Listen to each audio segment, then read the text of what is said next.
صل وسلم وبارك على سيدنا محمد وعلى آله وصحبه أجمعين۔ قابل قدر معزز بزرگوں اور نوجوان ساتھیوں، اللہ تبارک و تعالی نے انسان کے اندر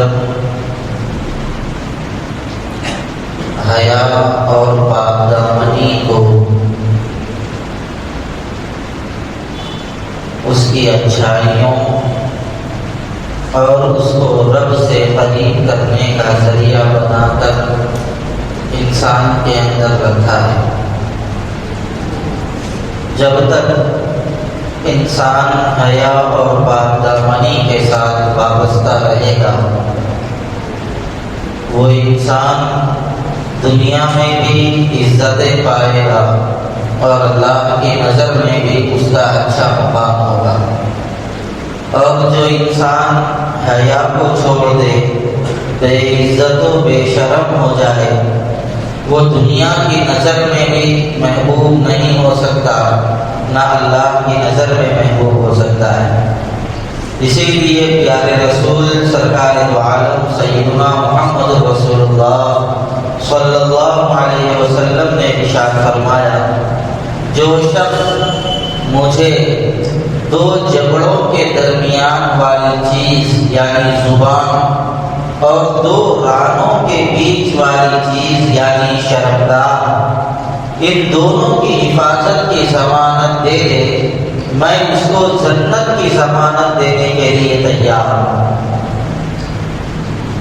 تو اس سے پتہ چلتا ہے کہ آدمی اگر باعزت اور باحیا ہوگا تو دنیا کے بھی اور آخرت کے بھی سارے معاملات اس کے لیے آسان، اور بے حیائی اور بے شرمی یہ ایسی خطرناک چیزیں ہیں، لوگ اس سے قریب ہونا بھی نہیں چاہتے، اور جو اس سے قریب ہونے کی کوشش کرتا ہے اس کو بھی برا سمجھتے ہیں۔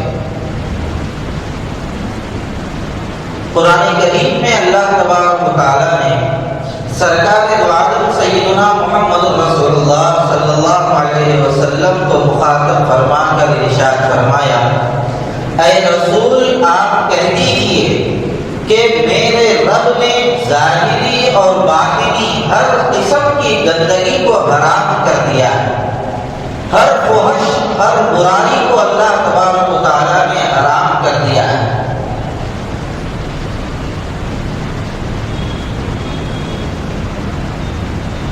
حیا نام ہے انسان کے اندر ایک ایسے جوہر کا جو انسان کو اللہ کی بھی برائیوں، اللہ تبارک و تعالیٰ کی حرام کردہ چیزوں سے بچائے، اور مخلوق کے اندر جو چیزیں بری سمجھی جاتی ہیں اس سے بھی بچائے۔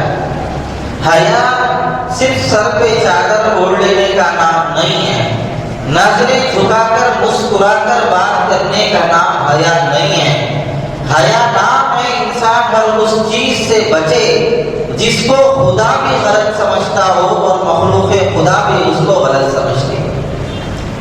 جس کے اندر حیا ہوتی ہے وہ اللہ تبارک و تعالیٰ کا محبوب ہوتا ہے، اور حیا آدمی کے اندر اس وقت تک باقی رہ سکتی ہے جب تک آدمی باحیا بنا رہنے کی کوشش کرتا ہے۔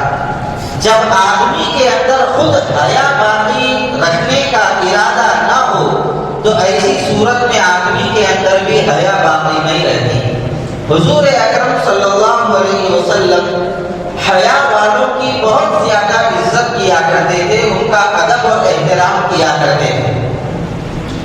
ایک مرتبہ اللہ کے پیارے رسول صلی اللہ علیہ وسلم بیٹھے ہوئے تھے اپنے گھر میں، سرکار دو عالم صلی اللہ علیہ وسلم کے کانوں کے اوپر ایک چادر تھی، حضور پیر لمبے کر کر بیٹھے ہوئے تھے، پیچھے کی چادر گر گئی، سرکار اسی حالت میں بیٹھے ہوئے ہیں، صحابہ کرام آ رہے ہیں، ملاقات کر کے جا رہے ہیں، سرکار اسی حالت میں بیٹھ کر حضرات صحابہ سے ملاقات کر رہے ہیں۔ اتنے میں حضور کو اطلاع دی جاتی ہے کہ حضرت عثمان رضی اللہ تعالیٰ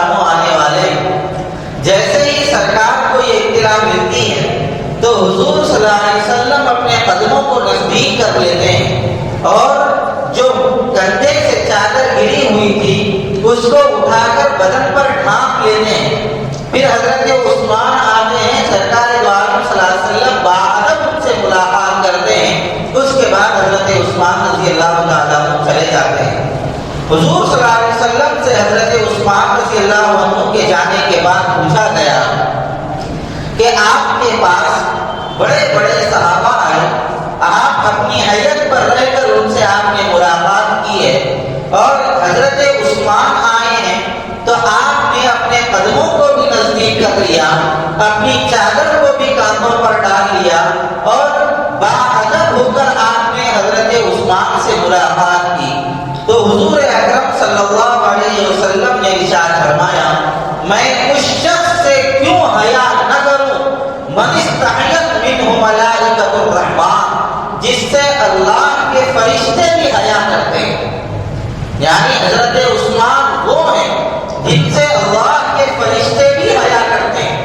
اور حضرت عثمان رضی اللہ تعالیٰ عنہ کے بارے میں یہ بات بتلائی جاتی ہے، وہ بند حمام میں تنہا اکیلے بھی غسل کرتے تھے تو پورے ننگے نہیں ہوتے تھے. وہ اتنی زیادہ حیا کیا کرتے تھے. اور احادیث کی کتابوں میں یہ مضمون بھی آیا ہے کہ آدمی اس وقت تک اچھا رہتا ہے جب تک اس کے اندر حیا ہو، اور جب آدمی کے اندر سے حیا ختم ہو جائے تو پھر ایسی صورت میں آدمی آوارہ ہو جاتا ہے. اذا لم تستحی فاصنع ما شئت، جب تمہارے پاس حیا نہ ہو تو تم جو چاہے کر لو، تمہارے اوپر کوئی نگرانی کرنے والا نہیں ہے. آوارہ آدمی کی کوئی نگرانی نہیں کرتا. شریف آدمی سے کوئی غلطی ہو جائے تو فوراً ٹوک دیا جاتا ہے، اور آوارہ آدمی کو ٹوکنے سے بھی لوگ جھجکتے ہیں. کہیں ایسا نہ ہو کہ یہ آوارہ ہو اور اس کو ہم نے ٹوک دیا، الٹا یہ ہماری عزت کا خاتمہ نہ کر دے. اس لیے آواروں کو ٹوکنے سے لوگ احتیاط برتتے ہیں. اسی طرح حدیث میں فرمایا گیا، جب تمہارے اندر حیا نہیں ہے تو پھر ایسی صورت میں تم جو چاہے کر لو. یعنی اس کا مطلب یہ ہے کہ تم آوارہ ہو چکے ہو. اور آدمی حیا پر اس وقت تک باقی رہ سکتا ہے جب تک کہ اس کے دل کے اندر حیا کا جذبہ باقی رہے. حضرت سفیان بن یسار رحمۃ اللہ علیہ مشہور تابعی، وہ حج کے لیے جا رہے تھے، قافلے کے ساتھ چلے. راستے میں ایک جنگل آیا اور رات دیر ہو گئی تو وہاں پر لوگوں نے اپنا پڑاؤ ڈالا، ہر ایک کے الگ الگ خیمے رکھ گئے. حضرت سفیان بن یسار نے بھی اپنا خیمہ لگا لیا. تو جب خیمہ لگا لیا، آرام کرنے کے لیے بسترے پر لیٹے تو ایک خاتون آئی ان کے خیمے میں اور آ کر کچھ مانگنے کا اشارہ کرنے لگی. تو حضرت سفیان نے ان کو کچھ نکال کر دینے کی کوشش کی تو اس خاتون نے کہا کہ میں آپ سے دنیا کی کوئی چیز درہم و دینار نہیں مانگ رہی ہوں، میں آپ سے وہ چیز مانگتی ہوں جو ایک شوہر بیوی کو دیتا ہے. یعنی تم میرے ساتھ بدکاری کرو، یہ کہنا چاہتی تھی. جیسے ہی یہ سنا تو حضرت سفیان رونے لگے، اور اتنی زیادہ زار و قدار کے ساتھ رونے لگے کہ وہ عورت خود پریشان ہو کر واپس چلی گئی. آپ اندازہ لگائیے، تنہا خیمے کے اندر صرف مرد اور عورت ہیں، ان کے علاوہ کوئی اور نہیں ہے، اندھیری رات ہے. ایسی صورت میں اگر جوان مرد کو کوئی عورت مل جائے تو سوائے خوف خدا کے اس کو کوئی چیز بچانے والی نہیں ہے. اسی لیے حضور اکرم صلی اللہ علیہ وسلم نے ارشاد فرمایا، جو شخص اللہ پر اور آخرت کے دن پر ایمان رکھتا ہو تو اس کو چاہیے کہ وہ کسی عورت کے ساتھ تنہائی میں اکیلا نہ ملے، الا یہ کہ اس کے ساتھ کوئی محرم رشتہ دار موجود ہو. اور اگر کوئی بغیر محرم کے ایک مرد اور ایک عورت ملاقات کریں گے تو ان میں تیسرا شیطان ہوگا. یعنی دونوں کے اندر گناہ کا جذبہ پیدا کرا کے دونوں کو گناہ پر لگا دے گا. اس لیے ہر انسان کو چاہیے کہ کسی بھی عورت سے تنہائی میں ملنے سے احتیاط کرے، پرہیز کرے. حضرت ابو موسیٰ اشعری رضی اللہ تعالیٰ جلیل القدر صاحب وہ فرماتے ہیں کہ مجھے یہ بات گوارا ہے کہ میری ناک مردار کی طرح بدبودار ہو جائے اور اسی بدبو کو سونگتے ہوئے میری روح نکل جائے، مجھے یہ بات گوارا ہے، لیکن مجھے یہ بات گوارا نہیں کہ کوئی غیر محرم عورت میرے قریب آ جائے اور میں اس کی خوشبو سونگ لوں۔ کسی عورت کی خوشبو سونگنے سے، غیر محرم عورت کی خوشبو سونگنے سے بہتر ہے کہ میری ناک سڑ جائے اور سڑی ہوئی ناک کی بدبو سونگتے سونگتے میں مر جاؤں، اس کو پسند کرتا ہوں، لیکن کسی غیر محرم کو اپنے قریب آنے دینا پسند نہیں کرتا۔ حضرت جنید بغدادی رحمۃ اللہ علیہ کے زمانے میں ایک خاتون تھی، ملکہ تھی، اور اس کے حسن کا خوب چرچا تھا۔ تو ایک مرتبہ وہ بناؤ سنگار کرتے ہوئے اپنے شوہر سے یہ کہنے لگی کہ پورے بغداد کے اندر کوئی بھی ایسا مرد نہیں ہوگا جو میری حسن کی تعریف نہ کرتا ہو اور مجھے دیکھ کر فریفتہ نہ ہوتا ہو، جو بھی مجھے دیکھ لے گا میرے اوپر فدا ہو جائے گا۔ اس کا مرد بھی اس کے اوپر فدا تھا، تو اس نے کہا کہ جنید بغدادی ہے جو تیرے اوپر فدا نہیں ہو سکتا، جو تیری طرف نظر نہیں کر سکتا۔ تو اس خاتون نے اپنے شوہر سے کہا اگر تم اجازت دو تو میں جنید کے پاس جا کے اپنا حسن آزما دوں۔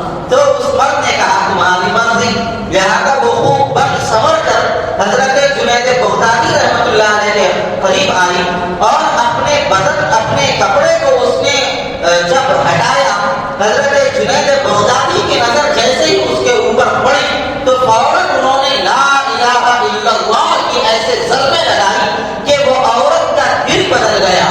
آئی تھی برائی کرنے کے لیے، لیکن یہاں پر دل کے اندر کی ساری برائی ختم ہو گئی اور ایک اللہ کے ولی کی نظر جیسے ہی اس کے اوپر پڑی، ساری برائی کا خاتمہ ہو گیا، وہ بھی اللہ کی ضربے مارنے لگی۔ تو یہاں سے پتا چلتا ہے آدمی اگر سچا ہو اور برائی سے بچنے میں پختہ ہو تو اس کے اثرات بھی دوسروں کے اوپر مرتب ہو جاتے ہیں۔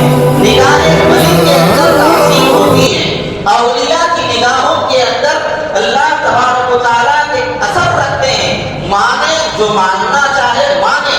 اور اس زمانے میں اولیاء کی کرامتوں کو ماننے میں بھی لوگوں کو شک ہو رہا، شک کرتے رہو، اس سے لوگوں کو کچھ نہیں بگڑے گا، نہ ولی اولیاء کی کرامتوں میں کوئی فرق پڑے گا۔ یہ حقیقت ہے، اہل سنت و جماعت کا عقیدہ ہے، کرامات الاولیاء حق، اولیاء کی کرامتیں بھی حق ہیں۔ ہم کرامتوں کا مطلب سمجھتے ہیں نہیں ہو رہے سو کام کر دیا، یہ بولا نہ ہو جاتا کر لو، وہ بولا یہ ہو جاتا کر لو، ہم ایسے لوگوں کو کرامت سمجھتے ہیں، ایسی نہیں ہے۔ کرامت سب سے بڑی یہ ہے کہ اس کی سنتیں نہ چھوٹے، یہ سب سے بڑی کرامت ہے۔ اس کی نظر اس پر پڑ جائے، اس کے دل کی دنیا بدل جائے، یہ سب سے بڑی کرامت ہے۔ تو ولی کی نظر جس پر پڑتی ہے اس کی تقدیر بدل جاتی ہے۔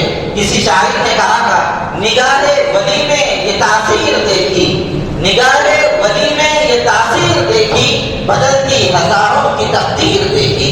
تو اولیاء کی نگاہوں کے اندر ایک تاثیر ہوتی ہے، لیکن شرط یہ ہے کہ وہ ولی کامل ہو۔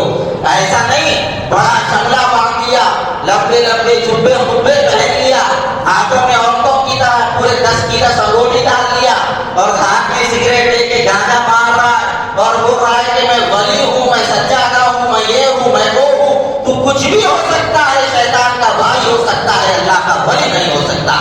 اللہ کے ولی کو دیکھنا ہو تو دیکھو وہ فرائض کا پابند ہے یا نہیں، سرکار کی سنتوں کا قدردان اور اس کا پابند ہے یا نہیں، حرام سے بچتا ہے یا نہیں۔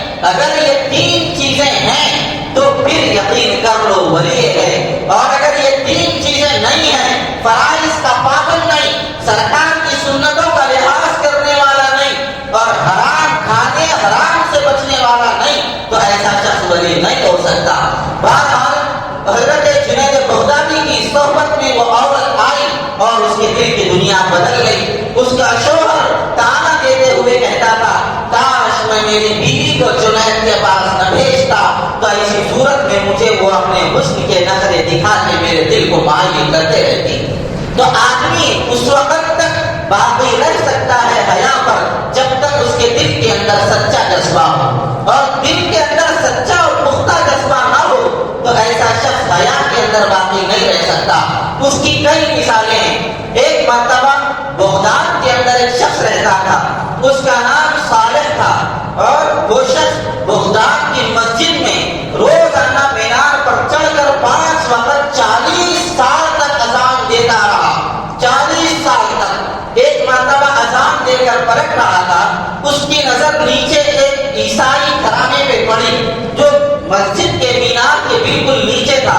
تو وہاں پر ایک عورت نظر آئی، خاتون نوجوان بچی نظر آئی، تو فوراً مینار سے اتر کر مسجد میں جانے کے بجائے اس گھر کے عیسائی گھرانے کے اندر داخل ہو گیا، اور داخل ہو کر اس نوجوان لڑکی کو چمٹ گیا۔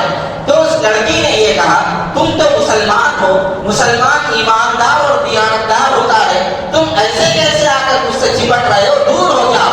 تو اس نے اس کو فوراً خنجر دکھایا اور دکھا کر کہا کہ اگر تم مجھے خواہش پوری کرنے نہیں دے گی تو میں تجھے قتل کر دوں گا۔ تو یہ کہہ کر اس نے خنجر دکھایا، تو اس عورت نے اس کو دور کر کے یہ کہا، نہ تم مجھے قتل کر سکتا ہے اور نہ ہی میں اپنی عزت تیرے حوالے کر سکتی ہوں، دیکھ تم مجھ سے نکاح کر لے، ایسی صورت میں اپنی ساری عزتیں تیرے اوپر فدا کر دوں گی۔ یہ کہہ کر اس نے کہا کہ تو میں دونوں شادی کر لیں گے، لیکن مسئلہ یہ ہے تو ہے مسلمان اور میں عیسائی ہوں، لہذا ایک کام کر، میں تو عیسائیت چھوڑنے کے لیے تیار نہیں ہوں، اگر تو مجھ کو اپنانا چاہتا ہے تو عیسائی بن جا۔ یہ سننا تھا کہ وہ مؤذن 40 سال تک اذان دینے والا مؤذن فوراً اسلام چھوڑنے کے لیے تیار، اور یہ کہا کہ میں تجھ کو پانے کے لیے عیسائیت قبول کر رہا ہوں۔ تو اس بچی نے یہ کہا، میں تیری زبان کا کیسے بھروسہ کروں، تو نے تو صرف یہ کہا ہے کہ میں عیسائی بن گیا ہوں، اب مجھے اس کا عملی طور پر بھی ثبوت پیش کر۔ یہ کہہ کر وہ اندر گئی اور اندر جا کر خنزیر کا گوشت لایا اور لا کر اس سے کہا کہ یہ خنزیر کا گوشت کھا کے بتا اب تیرے لیے یہ حلال ہو چکا ہے، تو عیسائی بن چکا ہے۔ اس نے اس لڑکی کو پانے کے لیے خنزیر کا گوشت بھی کھا لیا۔ اس کے بعد اس لڑکی نے اس کو شراب پیش کیا، لڑکی کو پانے کے لیے شراب بھی پی لیا۔ جب شراب سر چڑھ گئی اور نشے میں دھت ہو گیا، لڑکی کے قریب جانے لگا تو اس عیسائی لڑکی نے یہ کہا، ذرا اوپر چڑھ کے سو جا، ابھی میرا باپ آئے گا، میں اس کے سامنے ساری کیفیت رکھوں گی، اگر وہ تیار ہو جائے گا تو ہم دونوں نکاح کر لیں گے۔ یہ کہہ کر لڑکی باہر گئی اور یہ اوپر سویا ہوا تھا، حالت نشے میں نیچے گر گیا اور اسی جگہ پر مر گیا۔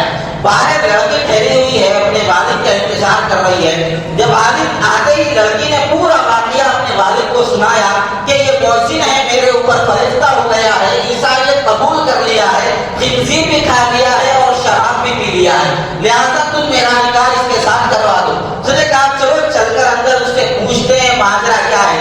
جیسے ہی اندر گئے تو دیکھا کہ وہ گر کر مردہ پڑا ہوا ہے، تو فوراً اس کو ایک کپڑے میں لپیٹ کر ان لوگوں نے گلی کے کونے پہ ڈال دیا۔ دیکھیے 40 سال سے اذان دے رہا تھا، ایک لڑکی پر فدا ہوا، ایک لمحے کے اندر 40 سال کی مسلمانی اور مؤذنی کا خاتمہ ہو گیا۔ پھر اس کے بعد اس کو وہاں پر لے کر پھینک دیا ان لوگوں نے، باپ اور بیٹی نے۔ صبح میں لوگوں نے دیکھا مؤذن کا جنازہ یہاں پر ہے، صالح اس کا نام تھا، صالح کا جنازہ یہاں پر رکھا ہوا ہے۔ تو ان لوگوں نے وجہ معلوم کی کہ اس کا انتقال کیسے ہوا۔ جب لوگوں کے سامنے سارے احوال آئے تو لوگوں نے اس کو قبرستان میں دفن کرنے کے بجائے کچرے کی کنڈی میں پھینک دیا، کچرے کی کنڈی میں پھینک دیا۔ اور ایک واقعہ عشق مجازی کی تباہ کاریاں اس کتاب کے اندر لکھا ہوا ہے، نوجوانوں کو چاہیے کہ یہ کتاب ضرور پڑھیں۔ عشق مجازی کی تباہ کاریاں، عشق مجازی کی تباہ کاریاں، حیا اور پاک دامنی، یہ 2 کتابوں کا ہر نوجوان مطالعہ کرے۔ انشاءاللہ اگر وہ باریکی ہوئی باتوں پر عمل کرے گا تو اپنی حیات کو باقی رکھ سکے گا۔ اور ایک واقعہ اسی کتاب کے اندر لکھا ہے کہ ایک شخص تھا، راستے سے گزر رہا تھا، اس کو ایک لڑکی سے محبت ہو گئی، اس کے نتیجے میں وہ لڑکی اس کو اور یہ لڑکی اور یہ شخص اس لڑکی کو بہت زیادہ محبت کرنے لگے۔ نتیجہ یہاں تک پہنچ گیا کہ یہ نوجوان اس لڑکی کی چاہت میں سب کچھ فدا کرنے کے لیے تیار ہو گیا۔ اس کی ماں قریب سے آتی تھی لیکن وہ ماں کو نہیں دیکھتا تھا، ہمیشہ اسی کا تصور اور اسی کا خیال رہتا تھا۔ تو اس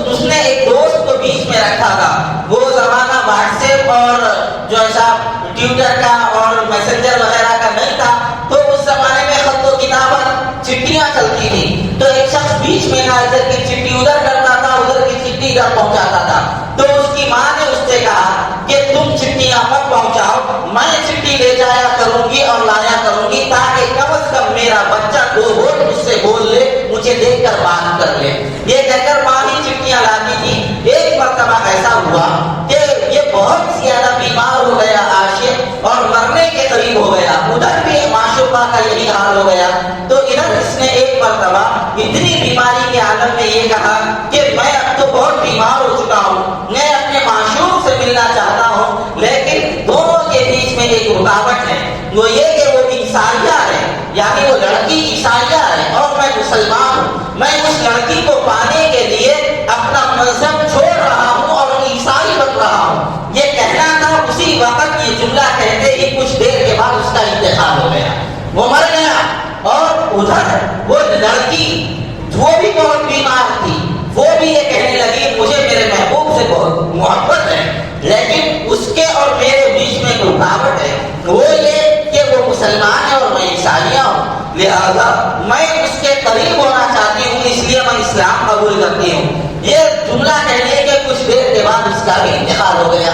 تو اس کے بعد اس کے باپ نے یہ کہا اس لڑکے کی ماں سے, اس کو یہاں سے لے جاؤ, یہ عیسائیہ نہیں ہے, اس کا میرے سے کوئی تعلق نہیں. لہذا مرنے سے پہلے اسلام قبول کیا اور جنت میں چلی گئی. زندگی بھر کا مسلمان کا لڑکی پر فدا ہوا, نہ لڑکی ملی نہ جنت ملی, اسلام بھی ہاتھ سے نکل گیا. اسی کو شاعر نے کہا تھا, نہ خدا ہی ملا نہ وصال صنم, نہ خدا ہی ملا نہ وصال صنم, نہ ادھر کے رہے نہ ادھر کے رہے, کچھ ہاتھ نہیں آئے گا یہ 2-4 دنوں کی محبت سے. نئے نئے یہ واقعات بالخصوص نوجوانوں کو اس لیے سنائے ہیں کہ اب 2 دن کے بعد یا 1 دن کے بعد 2 دن کے بعد 14 فروری ہے. 14 فروری بولتے ہی کئی نوجوانوں کے دلوں میں ایسی خوشی ہو رہی, ماشاءاللہ چہرے سے اظہار ہو رہا, دیکھو سب کے دانت چمک رہے ہیں. کب سے رمضان شروع ہو رہا اس کو بھی پتا نہیں, شب معراج کب ہے منہ کھلتے نہیں, شب بارات کب ہے سر ہلتا نہیں. 14 فروری بولتے ہی ماشاءاللہ 4 بچوں کے باپوں کے بھی سر ہل رہے ہیں. تو اس کا مطلب یہ سب کو اچھی طرح پتا ہے ویلنٹائن ڈے کا. ویلنٹائن ڈے یہ اس کو یوم عاشقاں کہتے ہیں, محبت کا دن اس کو کہتے ہیں. یاد رکھیے یہ محبت کا دن نہیں ہے, یہ مصیبت کا دن ہے. یہ یوم عشق نہیں ہے, یہ یوم فسق ہے. اس دن محبت کے نام پر ایمان کا جنازہ اٹھایا جاتا ہے, شرافتوں کو دفن کیا جاتا ہے اور عزت و عفت کو آگ لگائی جاتی ہے. کئی نوجوان لڑکیاں 14 فروری ویلنٹائن ڈے کو اپنی عزت لوگوں کے حوالے کر دیتی ہیں اور شادی سے پہلے وہ ساری حرکتیں کر ڈالتی ہیں جو ایک شادی شدہ مرد اور عورت کرتے ہیں. یاد رکھیے یہ ویلنٹائن ڈے کا مسلمانوں سے کوئی تعلق نہیں, بلکہ کسی شریف انسان کا, چاہے وہ کسی بھی مذہب سے تعلق رکھنے والا ہو, اس کا اس سے کوئی تعلق نہیں ہے. یہ ویلنٹائن ڈے یہ اصل میں رومیوں کی پیداوار ہے. اس کے بعد اس کو برطانیہ کے اندر سے استعمال کیا گیا, پھر جرمن کے لوگوں نے اس کو قبول کیا, پھر انگلستان کے اندر یہ ویلنٹائن ڈے چلا اور اس کے بعد امریکہ کے اندر ویلنٹائن ڈے کا سلسلہ شروع ہوا. پھر اس کے بعد ہمارا ملک بلکہ پوری دنیا, ہمارا شہر بھی اس کی لت کے اندر ملوث ہے. ویلنٹائن ڈے کیا ہے؟ نوجوان لڑکے اور لڑکیاں سمجھتی ہیں کہ یہ ہمارے عشق کی یادگار ہے.